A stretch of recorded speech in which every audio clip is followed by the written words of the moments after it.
വാണിയംകുളത്ത് അമ്മയ്ക്കൊപ്പം നടന്നു പോവുകയായിരുന്ന 1.5 വയസ്സുകാരന് നേരെ തെരുവുനായയുടെ ആക്രമണം. വാണിയംകുളം ഉണ്ടിയിൽപ്പടി വീട്ടിൽ രോഹിണി ഷനൂജ് ദമ്പതികളുടെ മകൻ ഇഷാനാണ് കടിയേറ്റത്. ഇന്നലെ വൈകിട്ട് 5 മണിയോടെ വാണിയംകുളം ടൗണിലായിരുന്നു സംഭവം.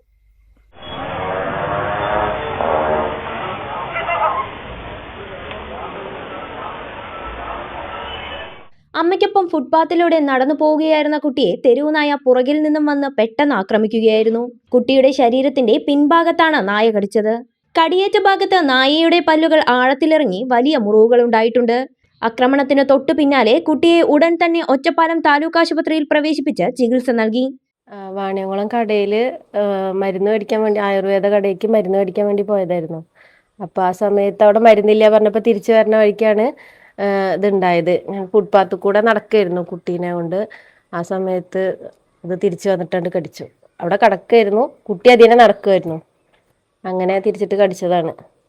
അപ്പോൾ ചോരൊക്കെ വന്നിട്ടുണ്ടായിരുന്നു. അപ്പോൾ അവിടെയുള്ള ആൾക്കാർ വേഗം ആശുപത്രിക്ക് കൊണ്ടുപോയിക്കോളൂ പറഞ്ഞപ്പോൾ ഒറ്റപ്പാലം മറ്റേ ഗവൺമെൻറ് ആശുപത്രിക്ക് പോയി. ഇഞ്ചക്ഷൻ എടുത്തു.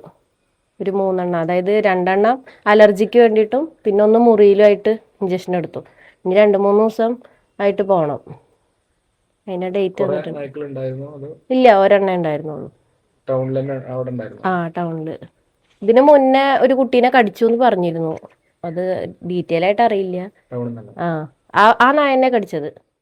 ടൗണിലെ ഫുട്പാത്തിൽ സ്ഥിരമായി തമ്പടിക്കാറുള്ള അക്രമാസക്തനായ നായയാണ് കുട്ടിയെ കടിച്ചതെന്ന് സമീപത്തെ വ്യാപാരികൾ പറഞ്ഞു. തിരക്കേറിയ ടൗണിലും ഫുട്പാത്തുകളിലും തെരുവു നായ്ക്കളുടെ ശല്യം വർദ്ധിച്ചു വരുന്നതിൽ നാട്ടുകാരും വ്യാപാരികളും കടുത്ത ആശങ്കയിലാണ്.